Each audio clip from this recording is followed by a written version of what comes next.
परिचय।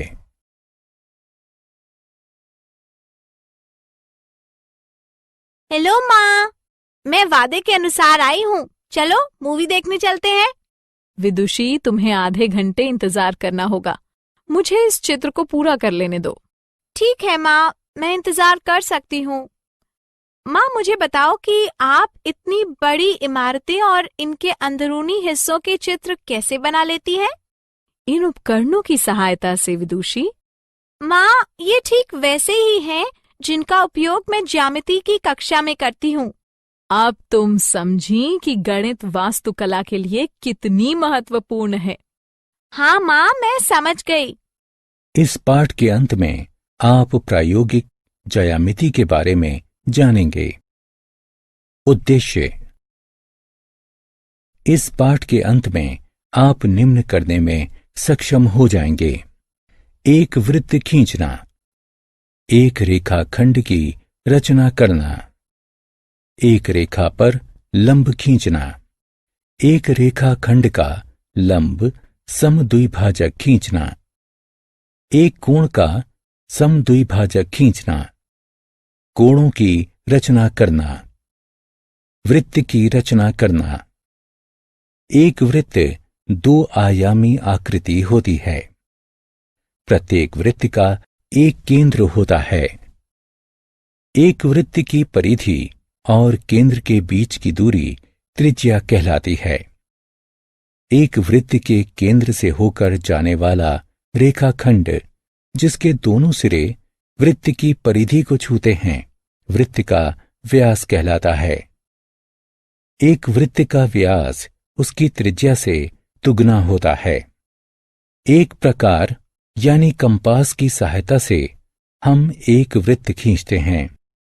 प्रकार 2 भुजाओं वाला एक उपकरण है, जिसमें एक भुजा स्थिर होती है, जबकि दूसरी भुजा पेंसिल के साथ स्वतंत्रतापूर्वक घूमती है।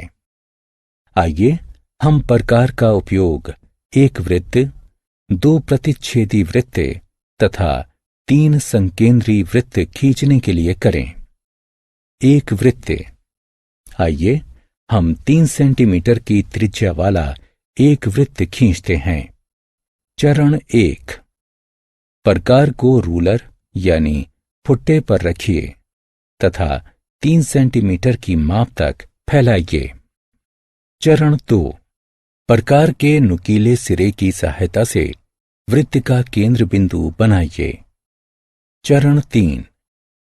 वृत्त के केंद्र पर प्रकार के एक सिरे को स्थिर रखते हुए पेंसिल वाली भुजा को चारों ओर घुमाइए। देखिए, वृत्त बन गया है। वृत्त की परिसीमा यानी परिधि पर स्थित सभी बिंदु वृत्त के केंद्र से समान दूरी पर होते हैं। 2 प्रतिच्छेदी वृत्त। प्रतिच्छेदी वृत्त समान त्रिज्या वाले भी हो सकते हैं और नहीं भी। चलिए प्रतिच्छेदी वृत्त खींचते हैं। चरण 1। 4 सेंटीमीटर की त्रिज्या वाला एक वृत्त खींचिए। चरण 2। 5 सेंटीमीटर की त्रिज्या वाला एक वृत्त इस तरह खींचिए कि ये पहले वृत्त से होकर गुजरे। अब हमारे पास 2 प्रतिच्छेदी वृत्त हैं। 3 संकेंद्री वृत्त। संकेंद्री वृत्त वे वृत्त होते हैं जिनके केंद्र बिंदु समान होते हैं, किंतु त्रिज्याएं भिन्न होती हैं। आइए अब हम 2, 3 और 4 त्रिज्याओं वाले 3 संकेंद्री वृत्त खींचते हैं। चरण 1। सबसे पहले केंद्र बिंदु अंकित कीजिए तथा 1-2 सेंटीमीटर की त्रिज्या वाला एक वृत्त खींचिए। चरण 2। उसी केंद्र बिंदु से 3 सेंटीमीटर की एक भिन्न त्रिज्या वाला एक अन्य वृत्त खींचिए। चरण 3। पुनः उसी केंद्र बिंदु से 4 सेंटीमीटर की एक भिन्न त्रिज्या वाला एक अंतिम वृत्त खींचिए। हमारे पास अब 3 संकेंद्री वृत्त हैं। रेखाखंड की रचना। 2 अंत बिंदुओं वाला एक रेखाखंड एक रेखा का मापने योग्य हिस्सा होता है। एक रेखाखंड की रचना करने के लिए हम एक रूलर और एक प्रकार का उपयोग करते हैं। आइए हम एक 5 सेंटीमीटर की लंबाई वाला एक रेखाखंड खींचते हैं। चरण 1, एक लंबी रेखा M खींचिए। चरण 2, इस पर एक बिंदु X अंकित कीजिए। चरण 3, प्रकार को एक रूलर पर रखिए तथा इसे 5 सेंटीमीटर की माप तक फैलाइए।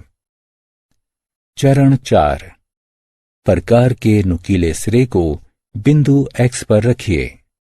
रेखा पर स्थित एक बिंदु Y पर एक निशान बनाने के लिए पेंसिल वाली दूसरी भुजा को घुमाइए।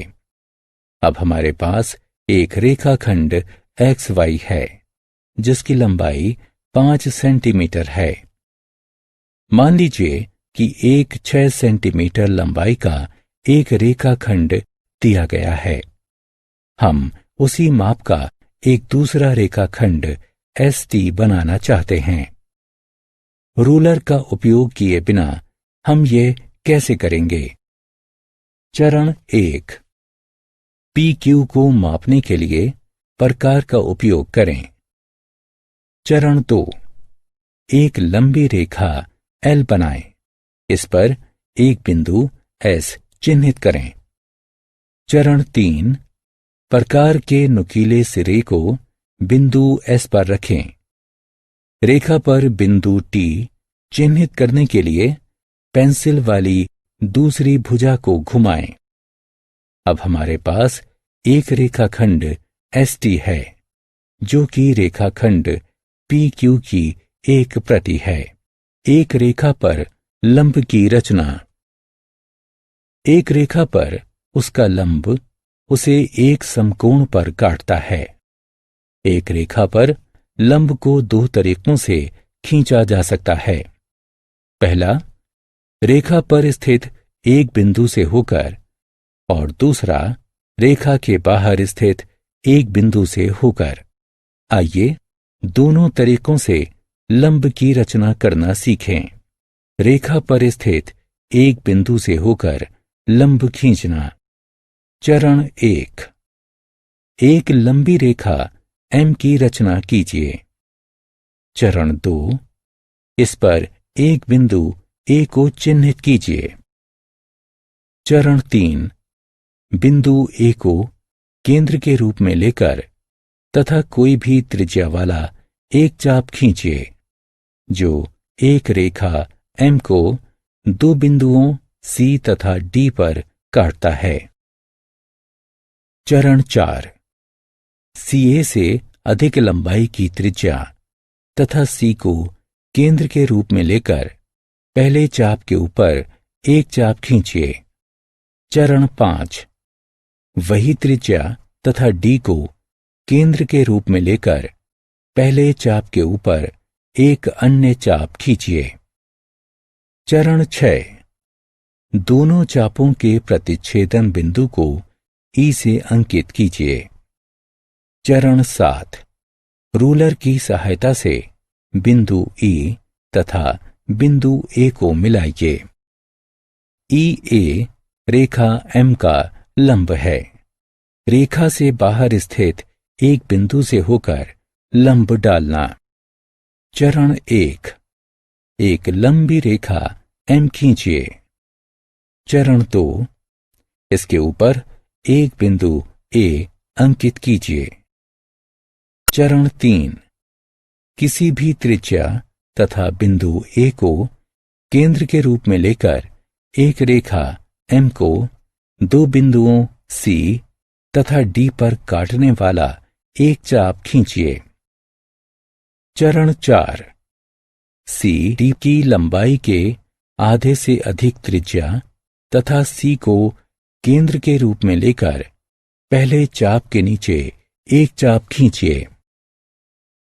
चरण 5, वही त्रिज्या तथा डी को केंद्र के रूप में लेकर पहले चाप के ऊपर एक अन्य चाप खींचिए।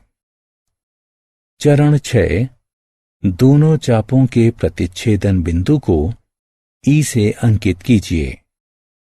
चरण 7, रूलर की सहायता से बिंदु ई तथा बिंदु ए को मिलाइए। ए ई रेखा एम का लंब है। रेखा खंड के लंब समद्विभाजक की रचना करना। एक रेखाखंड का एक लंब समद्विभाजक इसे समकोण पर प्रतिच्छेद करता है तथा उसे दो बराबर भागों में विभाजित करता है। चरण 1, एक रेखाखंड एक्स वाई खींचते हैं। चरण 2, प्रकार पर एक्स वाई की लंबाई के आधे से ज्यादा की एक त्रिज्या मापते हैं। चरण 3, एक्स को केंद्र बिंदु लेकर रेखाखंड के नीचे और ऊपर एक चाप खींचते हैं। चरण 4, वाई को केंद्र बिंदु लेकर रेखाखंड के नीचे और ऊपर एक दूसरा चाप खींचते हैं। चरण 5, चाप के प्रतिच्छेदन बिंदुओं को ए तथा बी से अंकित कीजिए। चरण 6, डिवाइडर से ओ एक्स तथा ओ वाई को मापें। ओ एक्स बराबर ओ वाई। चरण 7, कोणों एक्स ओ बी तथा वाई ओ बी को मापिए। कोण एक्स ओ बी बराबर कोण वाई ओ बी बराबर 90 डिग्री। अतः ए बी एक्स वाई का लंब समद्विभाजक है। आत्म मूल्यांकन। एक रेखाखंड की रचना करने में सम्मिलित चरणों को उनकी संख्याओं से पहचानिए।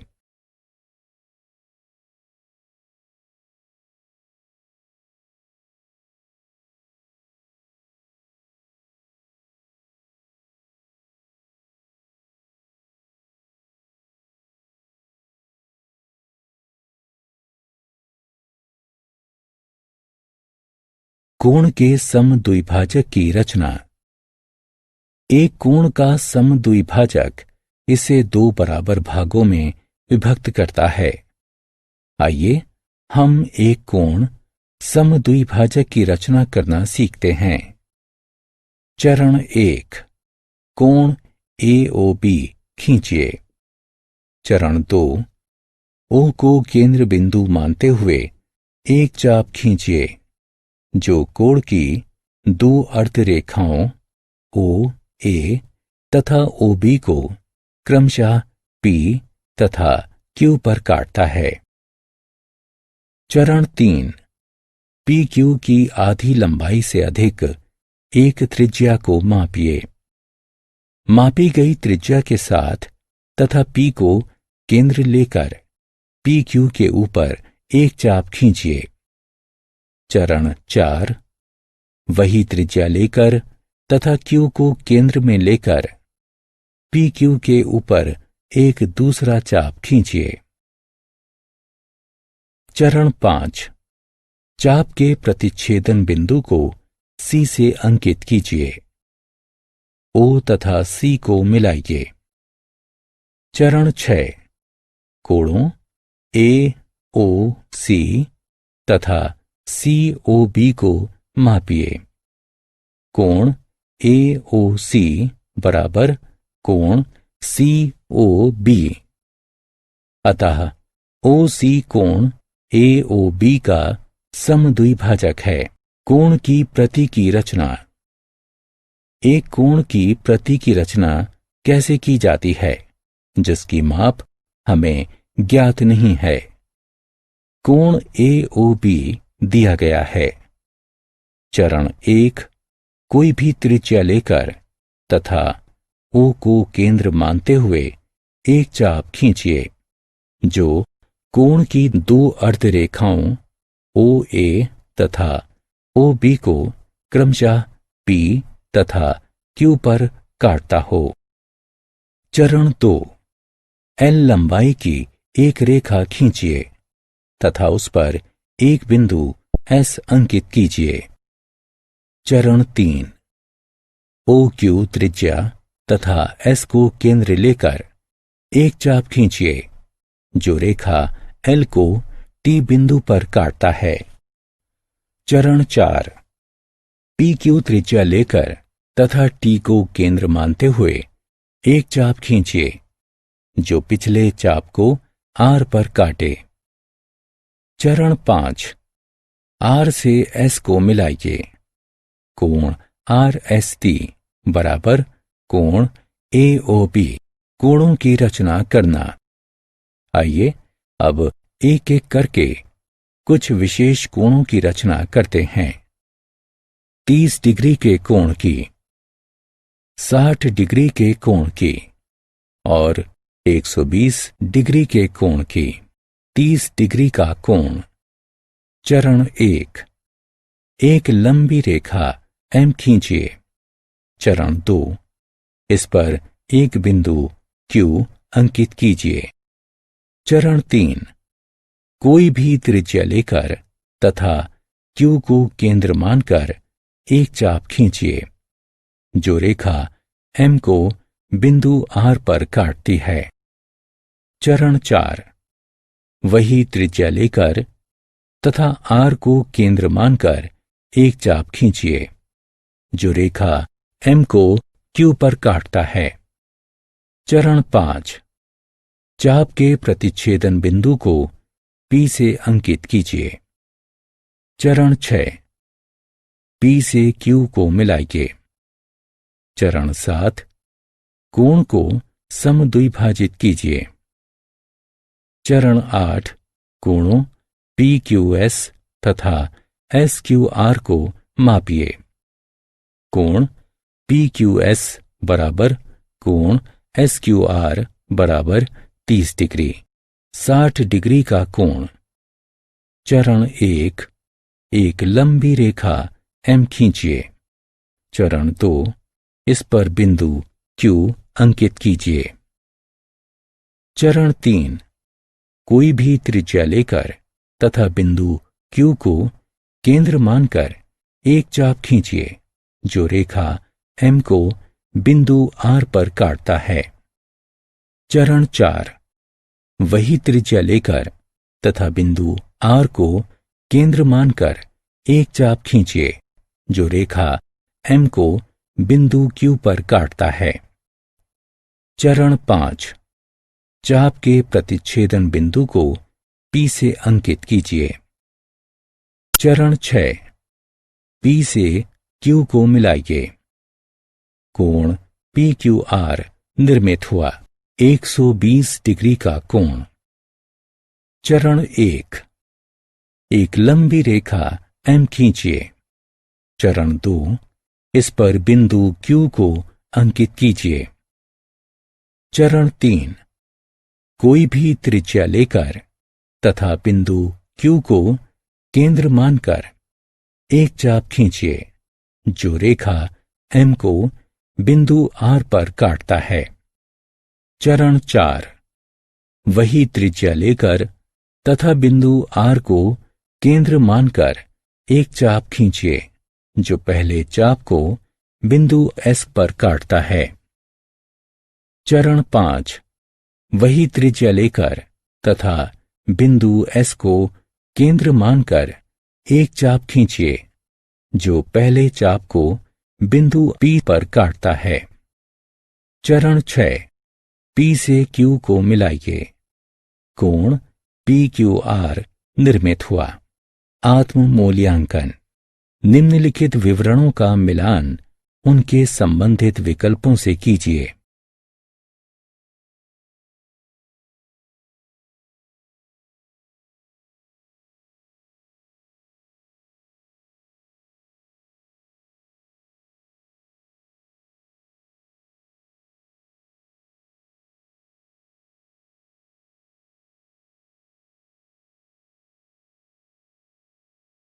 सारांश।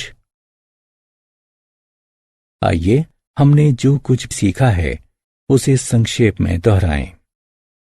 वृत्त की रचना करना, रेखाखंडों की रचना करना, एक रेखाखंड के लिए एक लंब की रचना करना, एक रेखाखंड के एक लंब समद्विभाजक की रचना करना, एक कोण समद्विभाजक की रचना करना, कोणों की रचना करना।